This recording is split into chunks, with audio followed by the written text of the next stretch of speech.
When I opened my mailbox that morning, I thought it was going to be the usual few bills, a few junk letters, maybe a seed catalog. Instead, there it was. A thick envelope, cream-colored, elegant, the kind you don't throw away.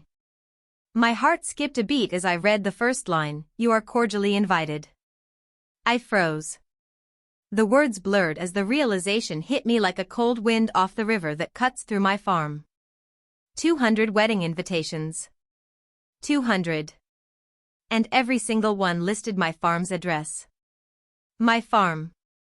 My sanctuary. My quiet corner of the world where I grew vegetables, raised chickens, and watched the seasons change without anyone demanding anything of me. And suddenly, without asking me, my family had turned it into a stage for what they thought was someone else's grand celebration. I sank onto the edge of the worn wooden chair in my kitchen, the one with the chipped paint and the faint smell of pine from years of holding countless mugs of coffee.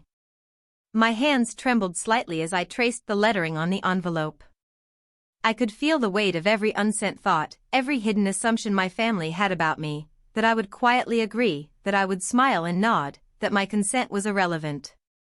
I could hear the distant hum of the tractor outside, the low moan of the wind through the cornfields, and the soft cluck of the hens in the yard. Normally, these sounds were comforting, a lullaby of ordinary life. Today, they felt like a chorus underscoring my humiliation. It wasn't the fact that someone was getting married. I have always loved weddings. There's something about the way hope and joy sit in a room with white dresses and laughter, even if my own heart has seen more winters than springs. But this was different. This was betrayal dressed in fine paper.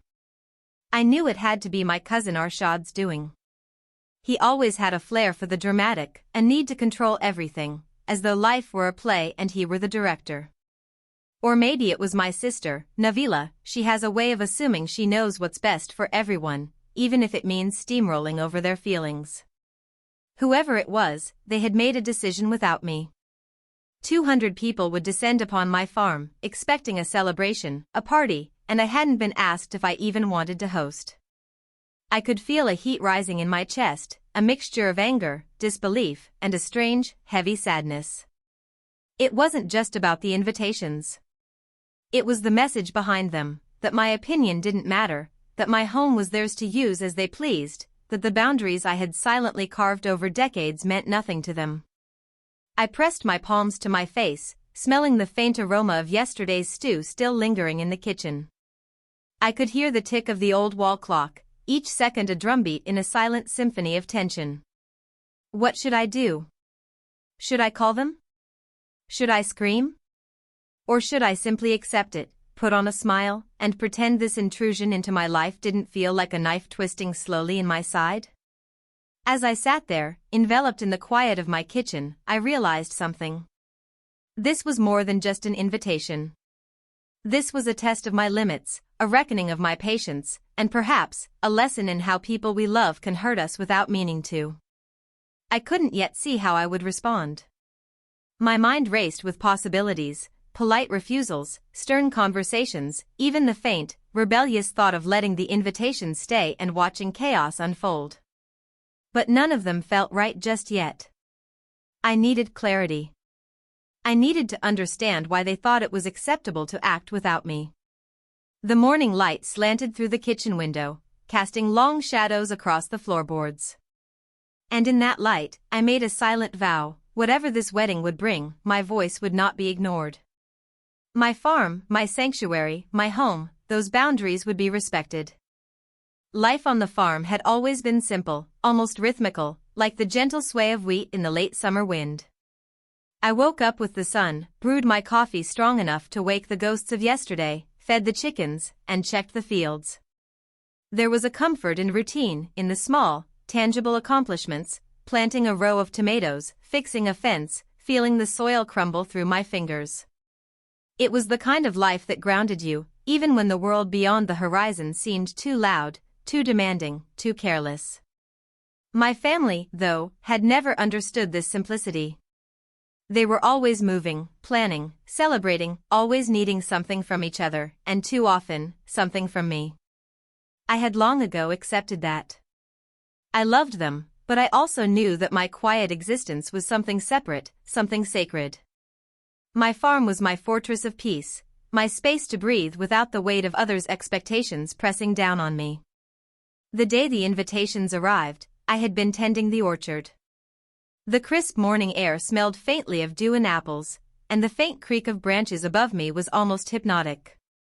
I could hear the tractors hum in the distance, like the heartbeat of the land itself. Normally, these sounds would have brought a sense of calm, but that envelope had disrupted the rhythm of my life like a discordant note. I called my sister Navila first.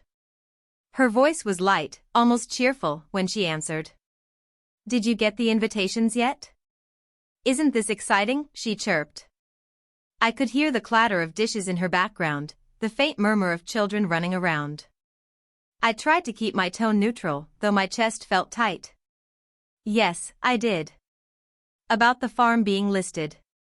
"I wasn't consulted." There was a brief pause on the other end.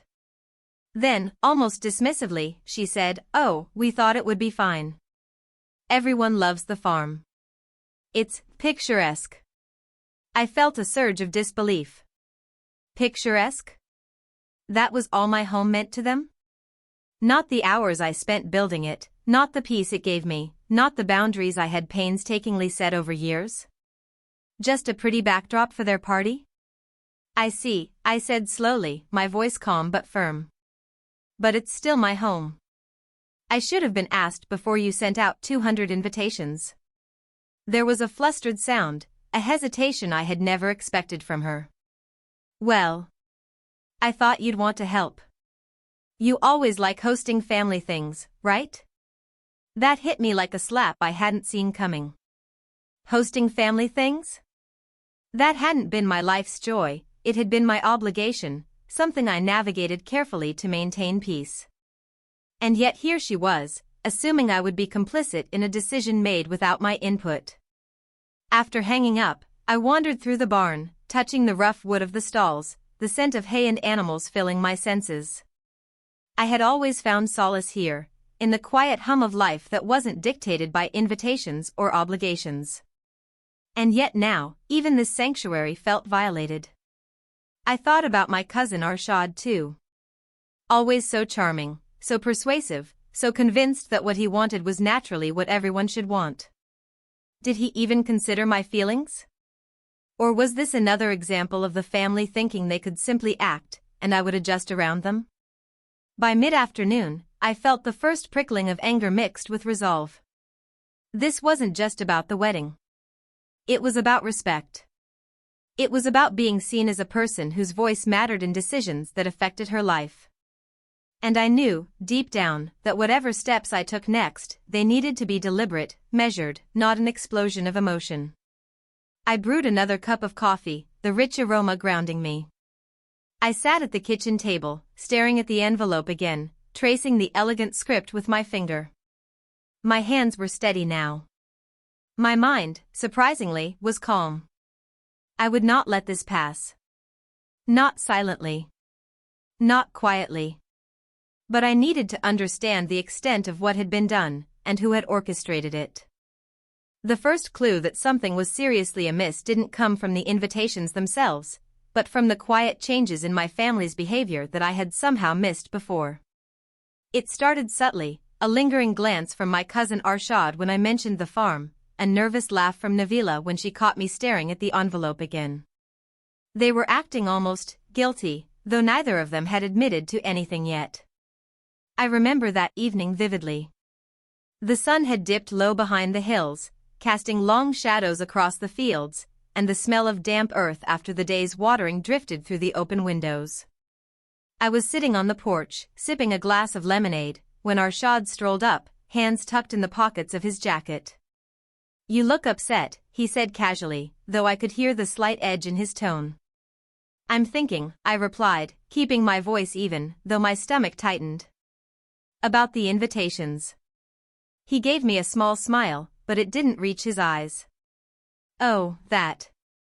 Don't worry so much. It'll be fine. People love the farm. It's picturesque, isn't it?" There it was again, picturesque. As if my home, my sanctuary, was merely a scenic backdrop for their enjoyment. I clenched my jaw slightly, forcing my voice to stay calm. It's not just about the aesthetics. 200 people were invited without my consent. This isn't just a casual oversight, Arshad. He chuckled nervously, running a hand through his hair. It's just a wedding. Everyone will be happy. You'll see. No harm done. No harm? I echoed, my voice barely above a whisper. Do you even understand what it means to me? My home, my farm, my life. You've turned it into a stage without asking me if I wanted it to be. He shifted uncomfortably, and I could feel the tension between us rise. There was a subtle, almost imperceptible change in the air. The way he avoided my gaze, the twitch in his hand, these were small signals, but to me, they screamed volumes. I realized then that this wasn't just a thoughtless act. It was deliberate. The next day, I started noticing other oddities. Phone calls that went straight to voicemail when I asked questions about the wedding, whispered conversations that stopped abruptly when I entered the room, the kind of hushed tones that make your skin crawl. I even caught Nabila hiding her phone behind her back, pretending to text when I approached. It was a slow burn, but the suspicion grew heavier every hour. My mind raced through possibilities. Had they really assumed I would simply accept this? Did they think my feelings were unimportant, irrelevant? Or was this an orchestrated move, meant to see if I would resist, to test my patience? By the third day, I could no longer ignore the knot of unease that had settled in my chest. I began keeping a notebook, jotting down conversations, details, small inconsistencies. The rustle of the paper, the scratch of my pen, it became a quiet ritual, a way to organize my thoughts and build a case, even before I knew what I might do with it. I remember standing in the kitchen that evening, the golden light of dusk spilling across the countertops, smelling the faint sweetness of bread cooling on the counter. I held the invitations again, counting them slowly, letting the weight of the paper in my hands remind me of the seriousness of what had happened. 200 people, and not a single word to me beforehand. The tension was no longer just in my mind, it had entered the walls of my home, the air itself thick with unspoken conflict. I realized I could no longer simply wait for clarity. Something had to be done. I just didn't yet know the exact shape it would take. But I knew this, I would not be passive. I would not let my family treat my home, my life, as if it were theirs to manipulate. The discovery came in the quietest, most ordinary way, almost cruel in its simplicity. I was in the barn, checking the feed bins, when I noticed a delivery notice slipped under the door. My name was scrawled across it, neat and unfamiliar. I opened it, expecting perhaps another trivial parcel or a catalog. But inside, there it was, a printed spreadsheet of names, addresses, and RSVP notes. 200 people. Every single one sent to my farm. And then, at the bottom, a small note in Navila's looping handwriting, everything is ready, it's going to be perfect. Love, Navila. I stared at the page, feeling the room tilt slightly around me. My hands shook, not with fear, but with a raw, burning hurt.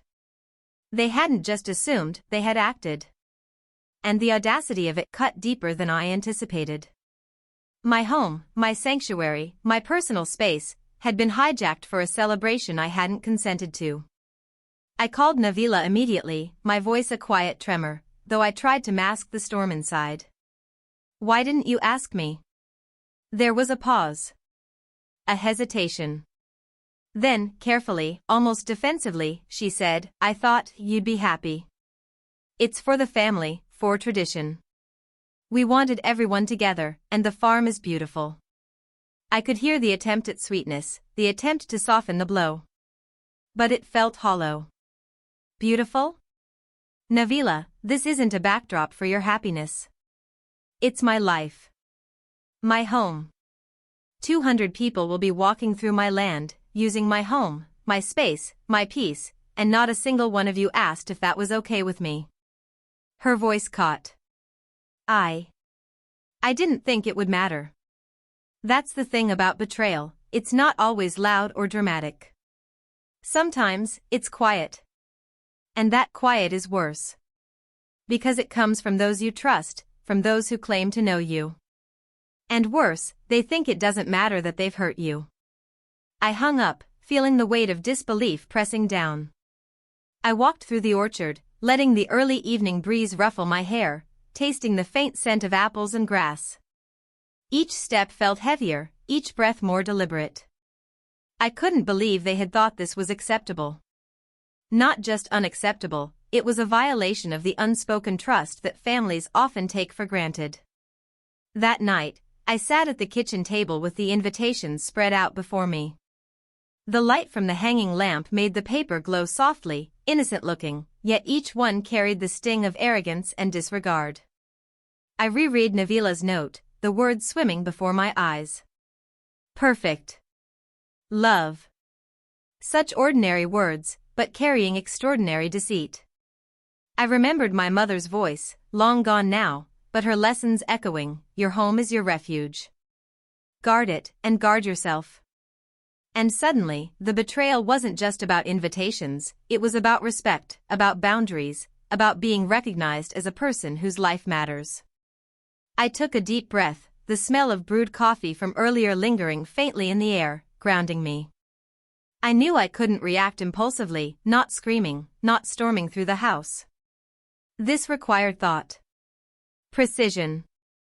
They needed to understand the gravity of their actions without me descending into anger that would leave me hollow afterward.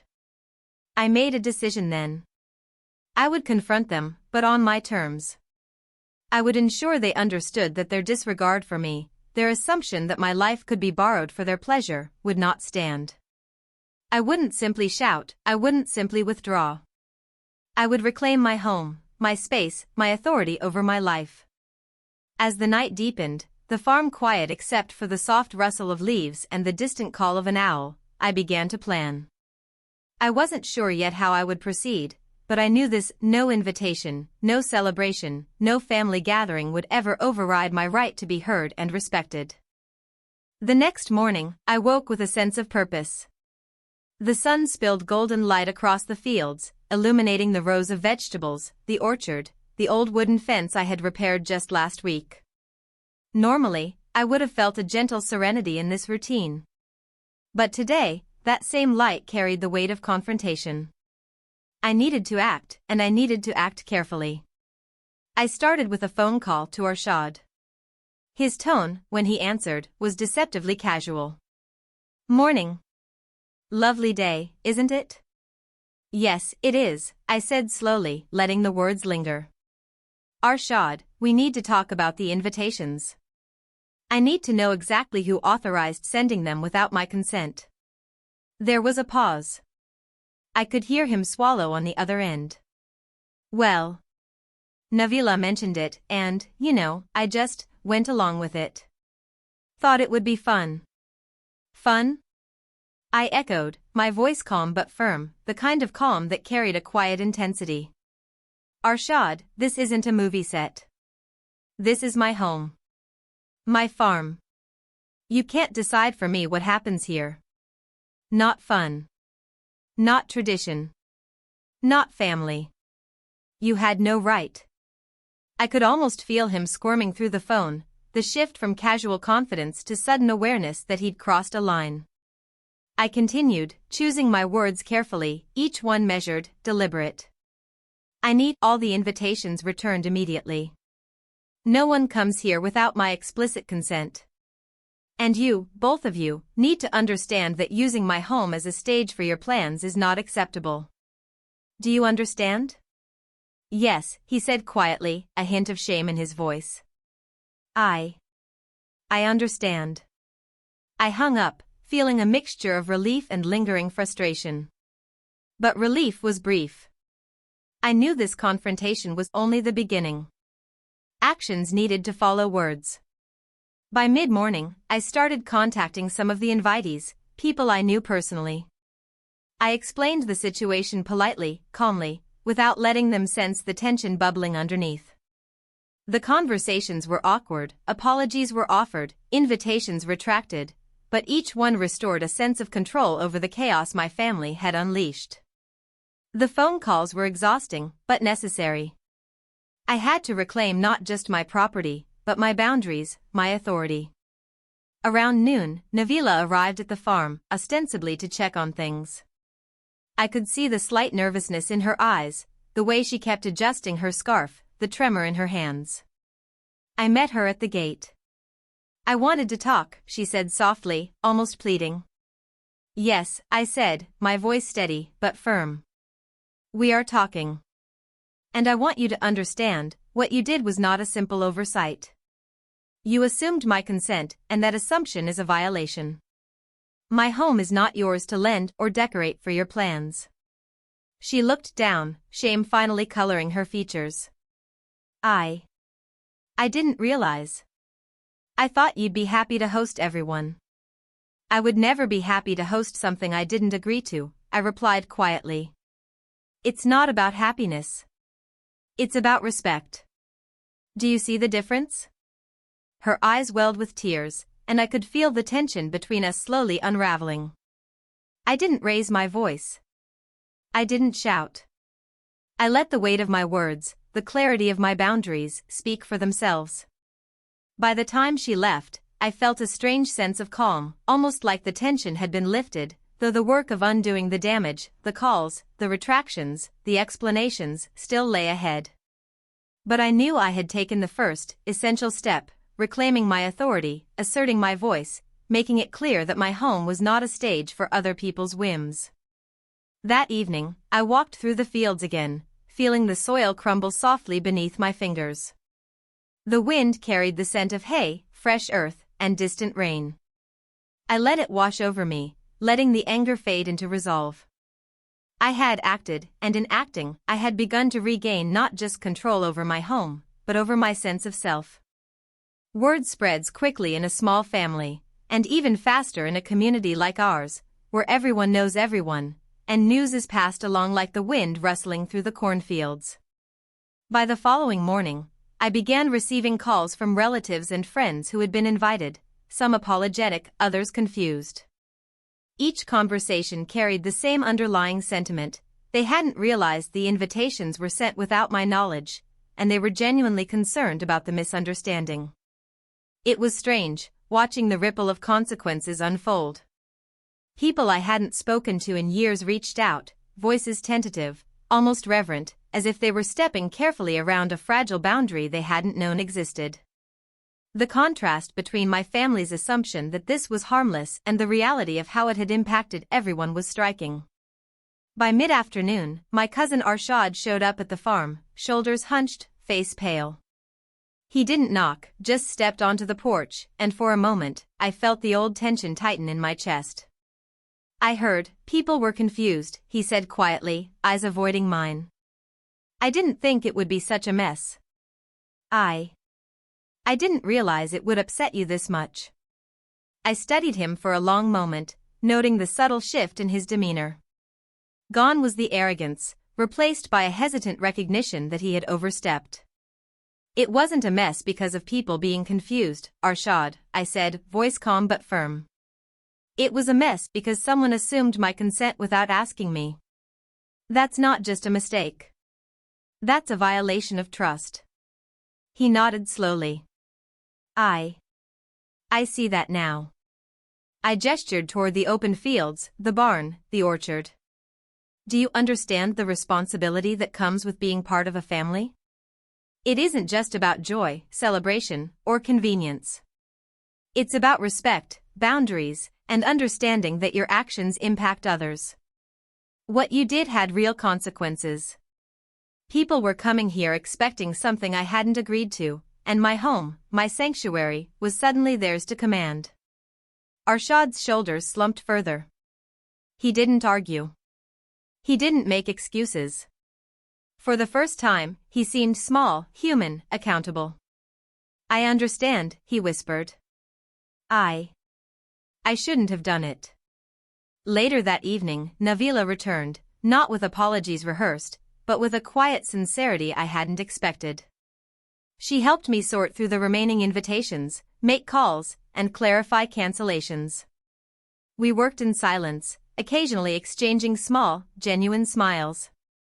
It was strangely painful, but in that silence, there was acknowledgement, a subtle recognition of wrongdoing, and a willingness to correct it.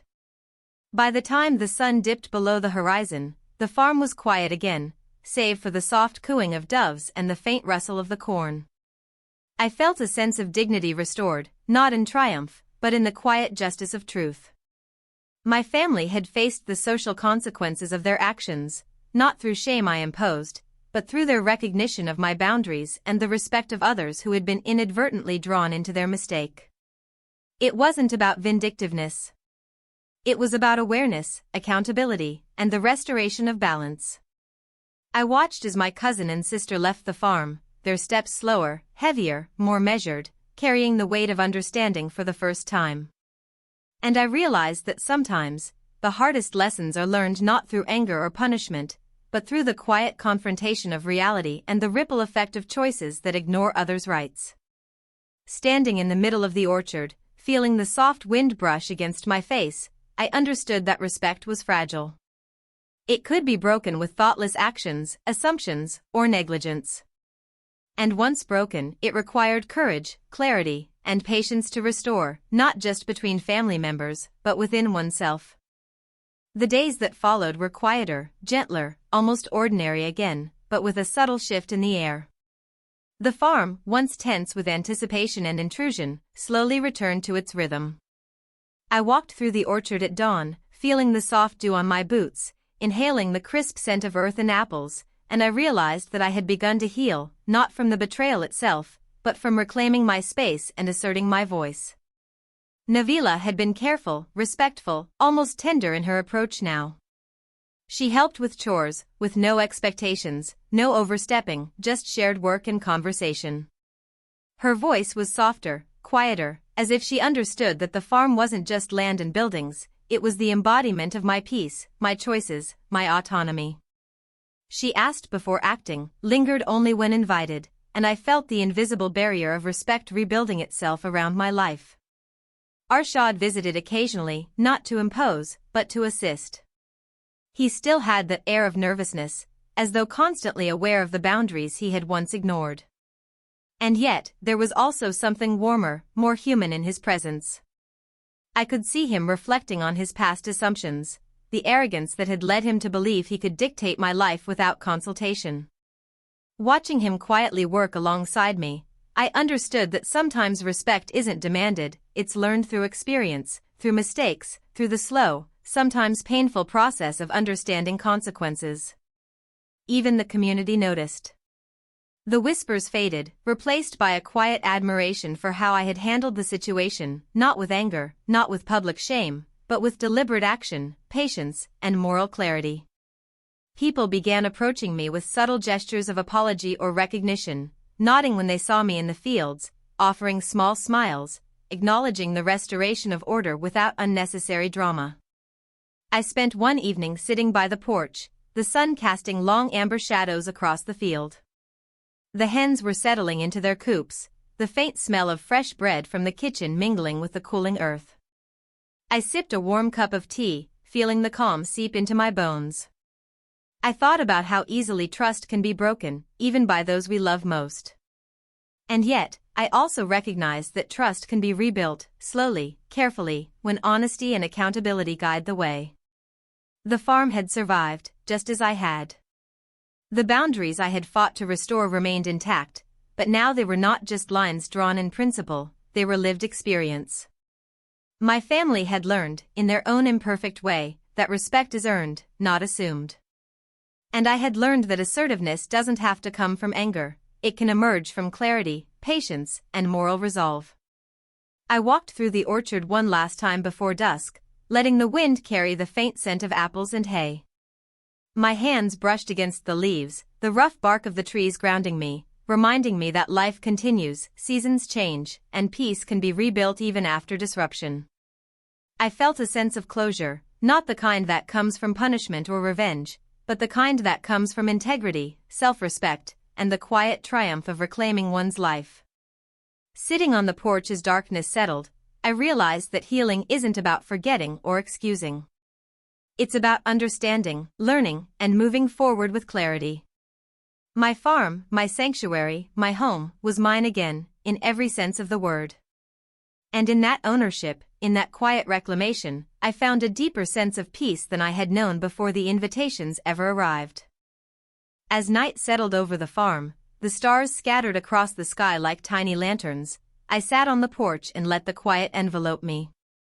The fields were dark now, save for the soft glow of the moon touching the tops of the corn. The hens were asleep in their coops, and the orchard smelled faintly of earth and apples, the gentle reminder that life endures, even after disruption. I thought about everything that had happened, the 200 invitations, the surprise, the hurt, and the confrontation. Most of all, I thought about what I had learned, that boundaries, once crossed, need more than words to be restored. They need calm assertion, deliberate action, and sometimes, the patience to let the consequences of others' choices speak for themselves. I realized that my family hadn't acted out of malice, exactly, they had acted out of assumption, of habit, of believing their version of love or tradition was enough to justify their actions. But love, I now understood, cannot bypass respect. It cannot ignore another's voice. And I had learned that my voice, my choices, my life, these were non-negotiable. Sipping my tea, I felt a deep sense of peace, a quiet warmth that comes from knowing you've done what's right without cruelty, without revenge, without lowering yourself to anger. The farm was calm again, but more importantly, my spirit was calm. I had reclaimed my space, yes, but I had also reclaimed my self-respect.